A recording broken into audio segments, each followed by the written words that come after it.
Hello, Petal. How are you doing? How's your week been? How are things going?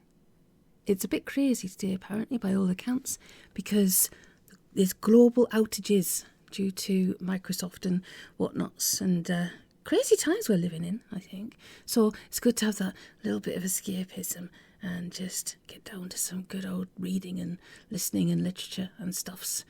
But how are you? How are things? Thank you for all the comments. Always appreciated. And if you can keep hitting that like and notifications bell and all that sort of malargles, that would be very, very much appreciated. Because the hamsters are very grateful, as am I, you know. But let me know how things are. Let me know how you're doing and what you're going to do this weekend. What you got going forward. I am planning things out. I know, being organised, huh?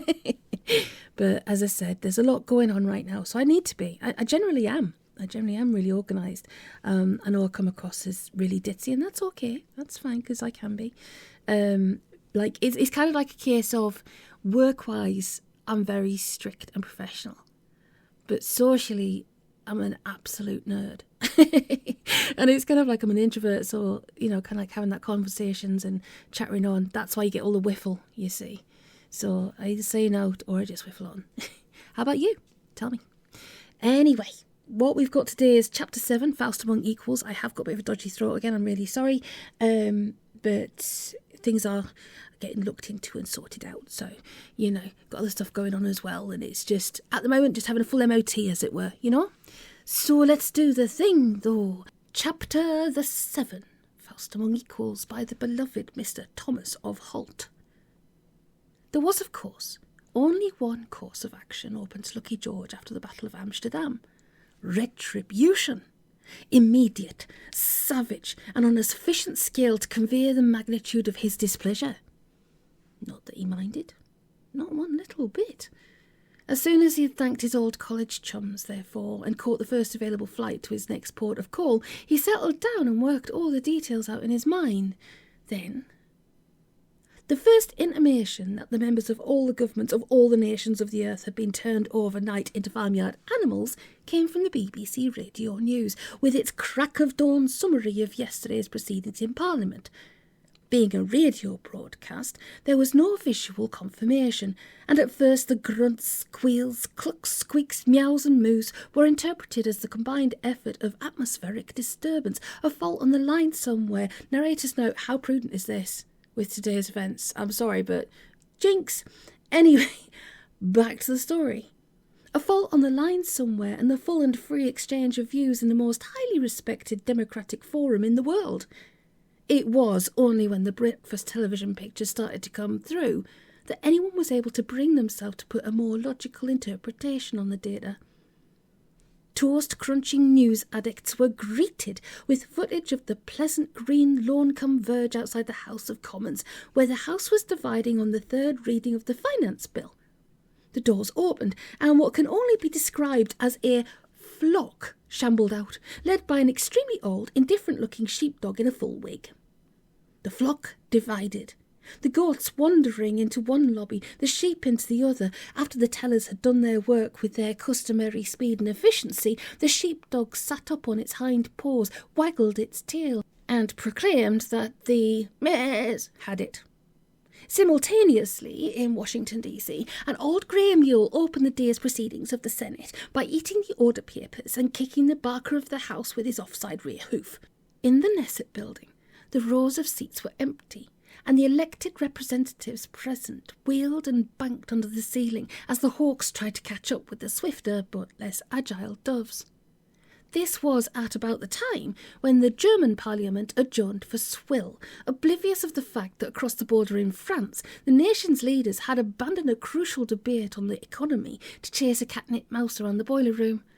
The Japanese legislature twice narrowly missed complete annihilation, first when somebody spilt a kettle of boiling water down a crack in the floor, and second when the Peruvian foreign minister arrived in the building for a top-level meeting and nearly swept the whole lot of them up with one lick of his long sticky tongue. The Belgian government buried the contents of the exchequer under a tree, curled up in little nests of scraped-together leaves and went to sleep for the winter. Perhaps the most startling manifestation of all was in Iraq, where the entire government was changed overnight into human beings. I Suppose we ought to, really, admitted the marketing director wistfully. Seems a shame, though. We've got to, replied the production director, stifling a giggle. On the TV screen in front of him were satellite pictures of the emergency debate in the European Parliament, meeting for the first time in that August body's history on the summit of a steep cliff outside Ostend. I mean, he went on, fun's fun, but... He broke off and stuffed his tie in his mouth as a cascade of small, scuttling, furry-bodied politicians streamed off the edge of the cliff into the waves below. Further out to sea, the Council of Ministers were leaving a sinking ship. No, not, commented the finance director, with more feeling than originality. For the first time. He stopped, and forcibly returned his mind to the issue in hand. Look, he said, this has got to stop. Get the tiresome little man on the phone, somebody, and tell him to turn them back this instant. He hesitated, turned his head back toward the screen, and caught a glimpse of the Parliament Select Committee on Agriculture, scurrying frantically backwards and forwards to avoid a flock of ecstatic gannets. Well, pretty soon, anyway, he said, his eyes glued to a close-up of the President of the Council playing hide-and-seek with a cormorant. By midday tomorrow, at the very latest. That's easy enough to say, mumbled the marketing director. Got to find the blight first. Don't suppose it's going to be all that easy. A telephone rang at his elbow, and he picked it up. Got someone called Van Appin on the line, he said a moment later. Claims to be George's legal advisor. Anyone want to... The finance director grabbed the receiver. Hello, Pete, he barked. What the bloody heliotrope does he think he's playing at? Tell him to get this mess sorted out immediately, or he's going to be in real trouble. At his desk, Mr. Van Appin smiled. Excuse me, he said, but I thought he was already. Excuse my ignorance, but I thought everlastingly damned was about as in trouble as you could possibly get without actually working in advertising. The finance director waved his hand feebly. You know what I mean, Pete, he replied. For pity's sake, this is going too far. As he spoke, the image on the television screen changed, and he found himself staring at a huge distended anaconda which had apparently just imposed one-party rule in the small South American state of Necesidad by swallowing the Social Democrats. All right, he muttered wearily. Tell me what he wants, and I'll see what I can do. There was a pause. Then Van Appin said, You know what he wants, Norman. He wants to be left alone. Call off your people and leave the kid in peace. The finance director growled petulantly. I already did that, Pete, he said. All agents returned to base. No further action. You want me to swear an affidavit or something? Lundqvist. The finance director shuddered slightly. Not her man, he said, as casually as he could. Nothing to do with us. Entirely freelance, you know. I'll withdraw the reward if you like, but that's the best I can... Van Appin shook his head. Don't act simple, Norman, he replied irritably. After yesterday's little performance, I don't suppose the money is really at the forefront of his mind. Not my fault. Serves your client right for teasing him. Anyway, nothing we can do about it, so if you'll just... No. Van Appin took the phone away from his ear, covered up the earpiece with the palm of his hand, and counted to 10. You still there, Norman? He asked. Yes, still here. This, said Van Appin, is the deal. You give me your formal undertaking to do everything you can to get Lundqvist off my client's case. We'll let you have your politicians back, and that's our last offer. There was a long silence. And now, burbled the television set, we're going live to Danny Bennett at the United Nations building in New York, where... Switch that bloody thing off, shouted the finance director. Hello, Pete. Look, I'm making no promises, but we'll do our very best. Now tell your man to stop mucking about. And you'll stop Lundqvist? I'll put my best demons on it, Pete, right away. You'd better, Van Appin retorted. Remember, germs are also animals of a sort. You want the civilized nations of the world led into the 21st century by a bad cold. All you have to do is try and be clever. The line went dead. With a long, chilly sigh, the finance director straightened his back and turned to his colleagues. Get me the captain of the Spectral Warriors, he said. What did you say it was called? Asked Lucky George, looking round at the thronged piazza, the buzzing crowds of cosmopolitan citizens, the emerald blue of the beer, and, in the background, the dazzling white masonry of the eighth wonder of the world. Australia, replied Helen. Have a crisp. No, thank you. Lucky George considered. Don't think we had it in my day, he said. I suppose you're going to tell me it's progress. Well, isn't it? Lucky George thought for a moment. That or entropy, he decided.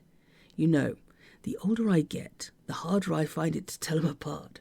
I still say we manage perfectly well without it, but there we are. What's done is done. He sat down on the steps and focused on the sails of the yachts in the distance. This, Helen continued, crunching, is Sydney. I thought you said it what? Sydney, Australia. Ah, Sydney, it's a Christian name. Don't be tiresome, George. You'll like it here. Will I? Why? Helen sneezed. Because nobody will ever think of looking for you here. That's why. Figures, George said. I wouldn't, certainly. Wouldn't be seen dead, in fact. Well, there you are, then. Yes, George replied thoughtfully.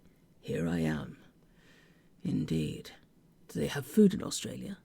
Helen nodded. Absolutely. Tons of it. Ah, that's something, I suppose. Let's go and investigate. Over the coffee, George expanded on his proposed course of action. The only real problem, he said, is Lundqvist. The rest of them we can probably handle. By the way, did you know that this country you're so fond of is governed entirely by warthogs? Helen frowned. You're going to have to change them all back sooner or later, George. I mean, you've made your point. There's nothing to be gained by ramming it into the ground. If, George said, changing the subject, we could find some way of getting rid of Lundqvist once and for all, then I'd be prepared to try and negotiate. A few concessions here and there. It oughtn't to be a problem. But while that nutcase is on the loose, I really don't fancy it. Pass the ashtray. I think you've got a complex about Lundqvist, Helen replied. You saw how easy it was to deal with him in Amsterdam. We made him look like a complete idiot. I expect he'll go back to chivying the undead and leave us in peace. Don't you believe it? George shook his head, accidentally turning the cash register into a bottomless purse. In retrospect, I don't think I handled that particular encounter quite right. All we've achieved so far is to get so far up his nose that we're practically coming out of his ears. Not sensible. But surely, Helen said over the rim of her coffee cup, once they withdraw the reward, surely he'll just go away. I mean, he's a professional bounty hunter. He doesn't do it for fun. If he's not going to get paid... George gave her an indulgent look. Bless the child, he said, for her naivety and purity of spirit. If Lundqvist succeeds in delivering yours truly, I've little doubt they'll come across with the money. He knows that perfectly well. Besides, he'd carry on regardless, money or not. He doesn't like being made a fool of. Probably, he added, an ingrained dislike of gilding the lily. So, Helen said, any bright ideas? George nodded. Sure, he said, that's why we're here. Although, he added, looking around, when I said find me the most desolate, God-forsaken place in the universe, I didn't actually mean the most desolate, God-forsaken. Don't be silly, George. There are far worse places than this. Name me one. Adelaide. Ah. George raised an eyebrow. I take it she's Sydney's sister. No, that's Victoria. You think we can just hide out then and wait for him to biodegrade or something? George shook his head. No such luck. No, what I had in mind was something quite different. He leant back in his chair, waiting for her to ask him what he had in mind. She, however, folded her arms and started telling him all about the First Fleet, Ned Kelly, and Aussie rules football. What I had in mind, said George, raising his hand for silence, was going on the offensive. A preemptive strike, in fact. Helen picked up a crystal of coffee sugar and bit on it. And how are we going to do that from here, may I ask? A grin spread across George's face like a late summer sunset, or, if you prefer, an oil slick. We're not, he replied. However, there's this bloke I know who owes me a favour. 2 seagulls, circling on the first light of dawn. Maybe, screamed one above the hissing of the wind. I should just call them. Check they've delivered the canned tomatoes. Call it, Mike, screeched Larry. They're perfectly capable of running the joint for a few weeks without any help from us. We've just got to concentrate on the job at hand, okay? Mike stared down through the quickening light at a wet green landscape. In the distance there was a hill, curiously man-made in appearance, crowned by what looked like a church tower without the church. At its foot, like a spilt plate of seafood risotto, sprawled a small, untidy town, coagulated around the ruins of a monastery. Narrator's note, I'm sorry, but when you get sentences like that, it just shows how genius Tom Holt is. Coagulated around a monastery. I freaking love the synonyms and the imagery. It's brilliant. Back to the story. You're sure he's in? Larry turned his head and tried to endow his wind-lashed eyes with a look of contempt. He's been putting in his grave for 1,000 years, Mike. Dead guys don't just slip out for a pizza. They waited for a suitable downdraft, adjusted their wing angles, and swooped. It used to say, Hic esset acturus, Angli rex quondam rex futurus, in rather wobbly capitals on a piece of broken millstone. In 1259, however, a passing blacksmith in need of a bit of something to sharpen scythes on removed the original memorial, and the spot remained unmarked until the middle of the 20th century, when the appropriate government department replaced it with a huge concrete slab bearing the suitable inscription, No Dogs, which is considered all in all perhaps the finest obituary a man can ask for. Narrator's note, no. Anyway, onwards. 2 seagulls dropped awkwardly out of a thermal and flumped onto a concrete slab. You do it, whispered Mike. I'm sick of always having to be the one who gets landed with all the talking. All right, Larry said irritably. What do I do now? The seagulls looked around and then at each other. Search me, said Mike. Knock, ring the bell. Larry thought about it for a moment and then addressed the side of the slab with his beak. He rapped 3 times and waited. Piss off, we gave already. The seagulls looked at each other again. The voice hadn't come from anywhere, nor, strictly speaking, had it been a voice. If it had resembled anything at all from the realms of conventional experience, it was a vague recollection of hearsay. We aren't collecting, Mike replied. We've got a message from George Faustus. Never heard of the schmuck. Go mug a buzzard. There's people trying to sleep. This time, however, the recollection was of a statement that had turned out, on closer inspection, not to have been true. A false rumour, perhaps, which proves impossible to pin down to any specific source. Mr. Faustus says, Larry went on, that if you've never heard of him, then you can't ever have lent him the 50,000 marks, which means he doesn't have to pay you back, and sorry to have... All right, you wait here, I'm coming. Really? Said Helen, impressed in spite of herself. He's a friend of yours too? George made a slight face. Friend is maybe an overstatement, he said. We did some business together. I owe him money. He owes me a few favours.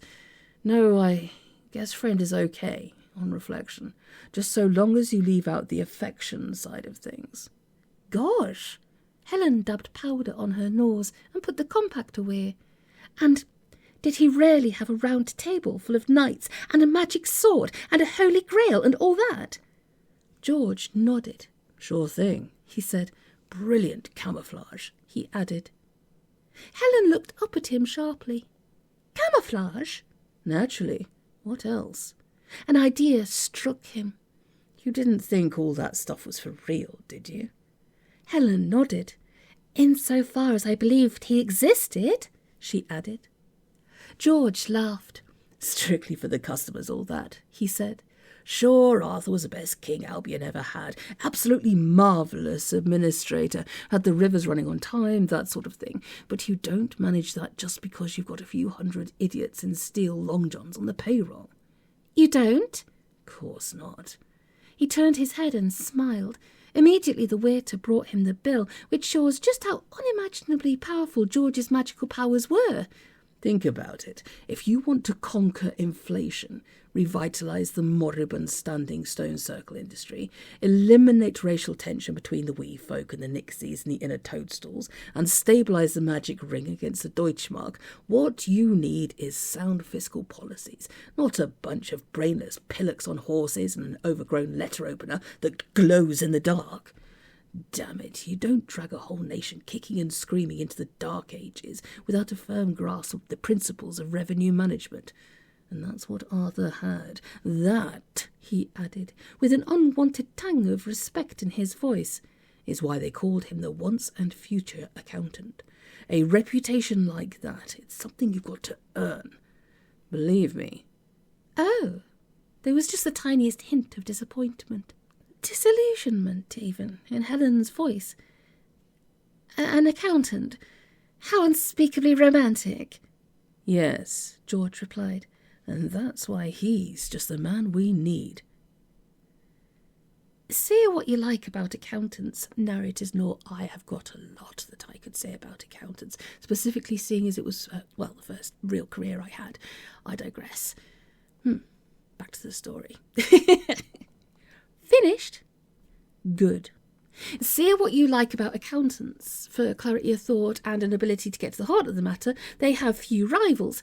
Accordingly, it took the greatest accountant in history roughly the same amount of time to grasp the proposition and reach a decision as, say, the shutter of a lake is open when taking a picture of a moving object on a very bright day. Sure, said King Arthur. No problem. It worked with Al Capone, so why not with this Lundqvist? Now we talk about money. Larry ruffled his feathers with his beak. I thought we just were. Remuneration, King Arthur replies. This sort of work I don't do for the good of my health, especially, he added, now I'm dead. Now then, I charge for my work on a time basis with a basic hourly rate of... Expense no object, Mike interrupted with his mouth full. One good thing about it being in a grave, he was thinking. Always plenty of worms. Even, he reflected queasily, if you don't know where they've been. Expense no object, King Arthur repeated. The Fink owes me 50,000 marks already. He says expense no object. He's probably planning to pay me with my own goddamn money. Mike swallowed the rest of his mouthful, fearful lest he'd said the wrong thing. But you will do it, he said. Only I'm sure.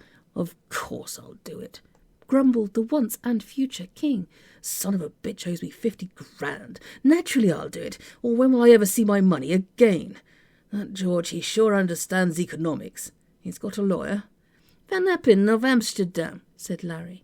Oi, said King Arthur, impressed. That's one very expensive lawyer. The boy has taste. A good man, Van Appen. He acted for my Uncle Joe when he first came to this country from Arimathea. Artie, he said to me on his deathbed, if ever you're in trouble with the law, see Van Appen. A goy but a good lawyer. All right, this is what we've got to do. It's bad enough having to do something you know is pointless, dangerous, and doomed to failure.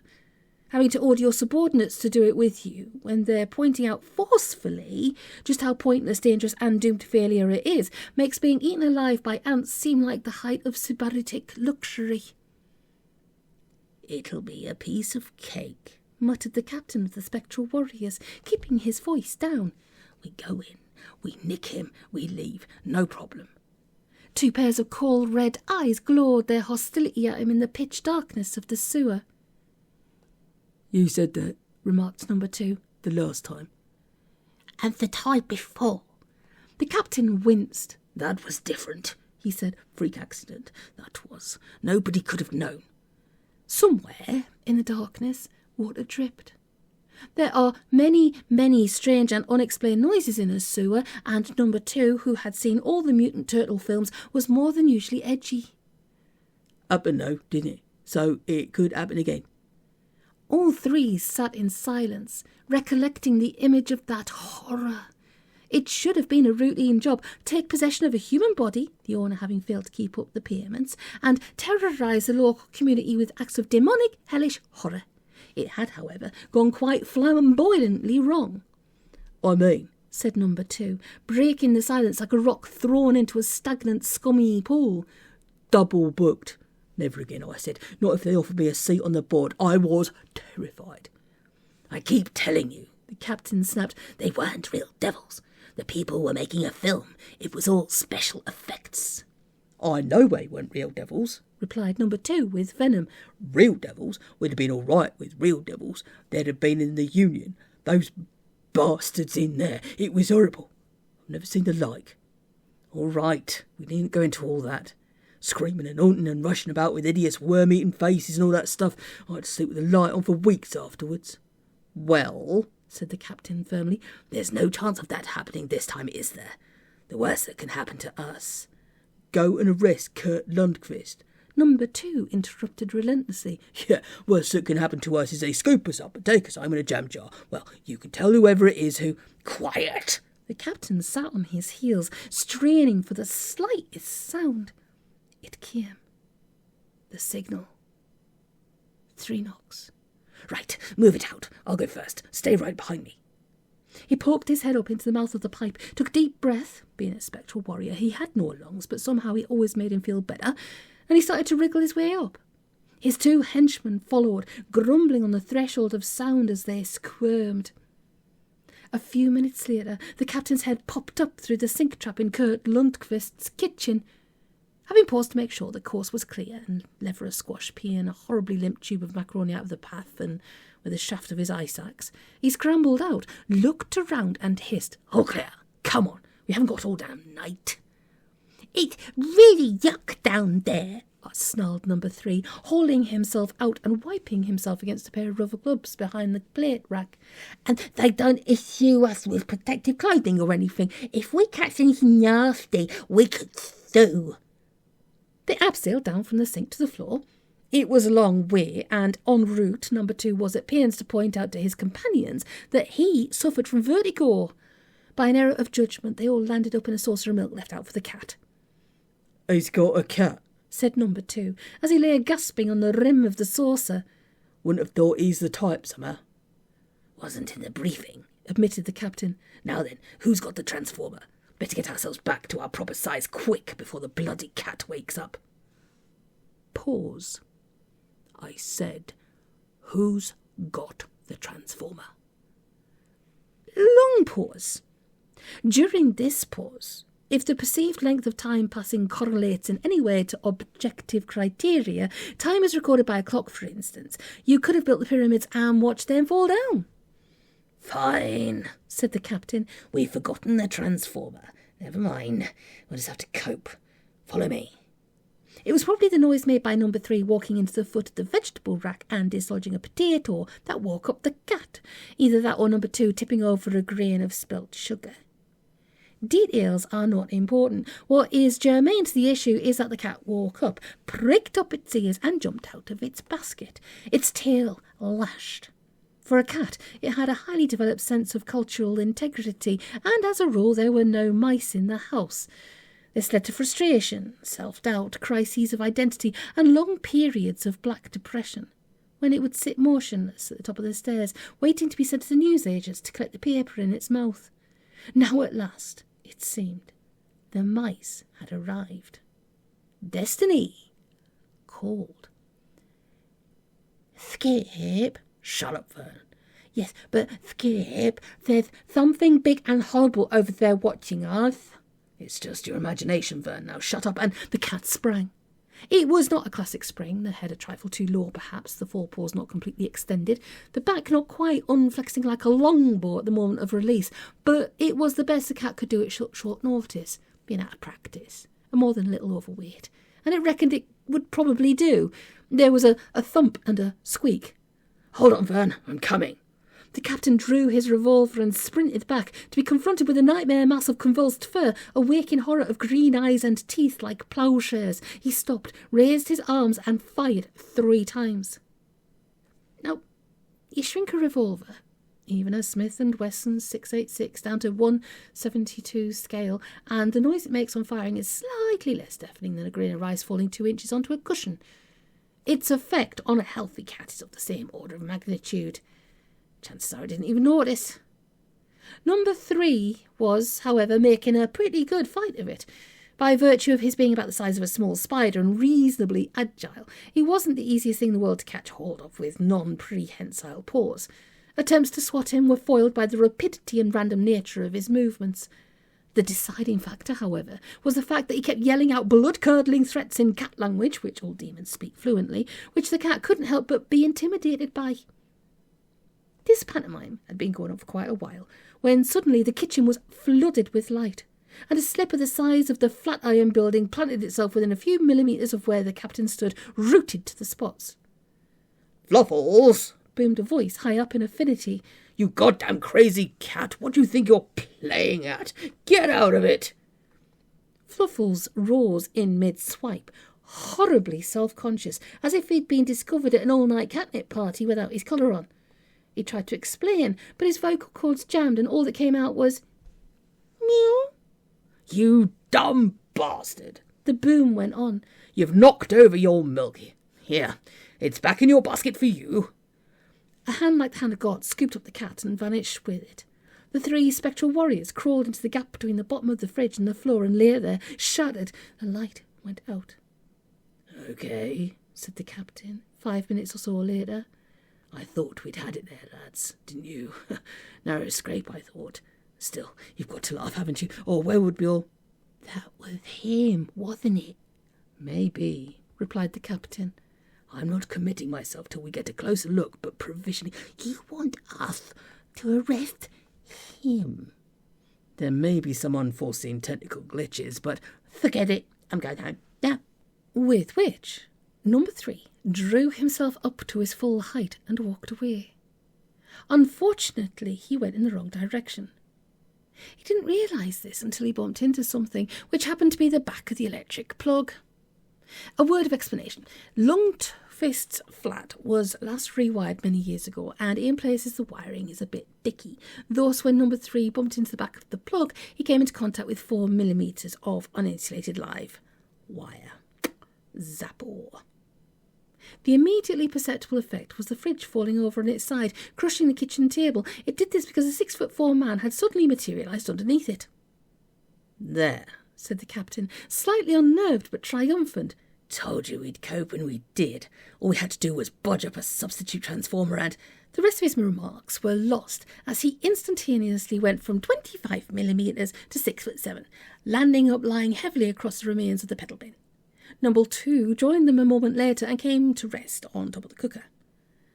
"Fluffles, you scumbag! What the fuck do you think you're—" The light flicked on, and the 3 spectral warriors turned to see Lundqvist in a tartan wool dressing gown and slippers standing in the doorway. The captain reacted well. The revolver was out of his holster and in his hand before Lundqvist could move. "Put him up and keep him where I can see him. That's the way, right, Kurt Lundqvist. I have a warrant for your arrest. You are not obliged—" "Skip." "Not now, yes, but I've got the warrant. It's here in my—" "I know, that's not the warrant, that's the transport—" "Don't touch—" Lundqvist stood for a moment, puzzled. One moment, there'd been 3 spectral warriors draped all over his kitchen. The next moment, nothing. The cat, meanwhile, was staring at him reproachfully over the rim of its basket, with an "I told you, but you wouldn't listen" expression on its face. It was as bad as being married. Then the penny dropped. "Okay, Fluffles," he said, shutting the door firmly. "This is your show now. Kill." It took the spectral warriors 3 days to escape, but in the end they made it. Their story is one of the most moving documents of courage, endurance, and sheer dogged refusal to lie down and die since the escape from Colditz. The movie rights are, incidentally, still available. It was the captain's idea to try and make it to the rubbish bin. Rubbish, he argued, gets chucked out sooner or later, and in the meantime there were 1,001 places in a black plastic sack full of decaying kitchen refuse where they could hide. The only problem, of course, was that the rubbish bin was, to all intents and purposes, 150 stories high. King Kong might just have climbed it, with oxygen, on a good day. Despair, gangrene of the soul, was just about to set in when number 2 noticed the onion. With a voice quivering with emotion, he explained his plan. They listened. It was a long shot, they decided, but there wasn't really any choice. With Fluffles wandering around like a resentful Tyrannosaurus, making a move from under the cooker to the vegetable rack in daylight was out of the question. As soon as night fell, however, they scrambled out, hoisted themselves up into the rack and set to work hacking a secure chamber in the side of the mouldy onion. It took them a little over 8 hours, working in shifts, with nothing but their combat knives and belt buckles to dig with. Once it was done, all they could do was climb in and wait for the onion to be noticed and thrown away. 2 days deep inside an onion is a long time. Even then it was touch and go. The hunt was still on, and despite the masking smell of the onion, Fluffles paused in his relentless prowl around the kitchen and sniffed horribly every time he passed the vegetable rack. On the evening of the second day, Lundqvist came home at 1:45 in the morning and started to make himself a Spanish omelette. He'd picked up their onion and raised the knife before he noticed anything wrong with it, and he'd stood staring at their entrance tunnel for a full 2 seconds before throwing the onion in the bin and selecting another one. For years afterwards, the captain was wont to swear blind that Lundqvist must have noticed something. He could only conclude that the bounty hunter's mind was elsewhere. Which, in fact, it was. At that precise moment, he'd forgotten all about the spectral warriors and everything else, and was pottering around the kitchen in a stunned daze. So would you, if returning from a hard day's work, you found lying on the mat a demand from the revenue for over 500 years back taxes. Can you imagine? I used to work for the Land Revenue as well. See, accountancy in the Land Revenue. That were my humble beginnings after college. Yeah, but still it paid for university, so it's all right. The work did. Nothing dodgy. Anyway, so that was chapter 7. Next one's chapter 8. Hopefully over the next couple of days, if not on Monday. But I'll try and get it to you sooner. And I hope you all have an amazing weekend. I hope I can get this uploaded. Obviously with the whole Microsoft thing, it might be delayed, but I will upload it with an instant premiere. Hopefully do it for today's date, not tomorrow's date like I did the last time. Numpty. Anyway, take it easy.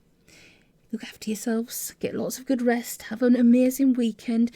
And I look forward to bringing you the next chapter. See you later, Petal.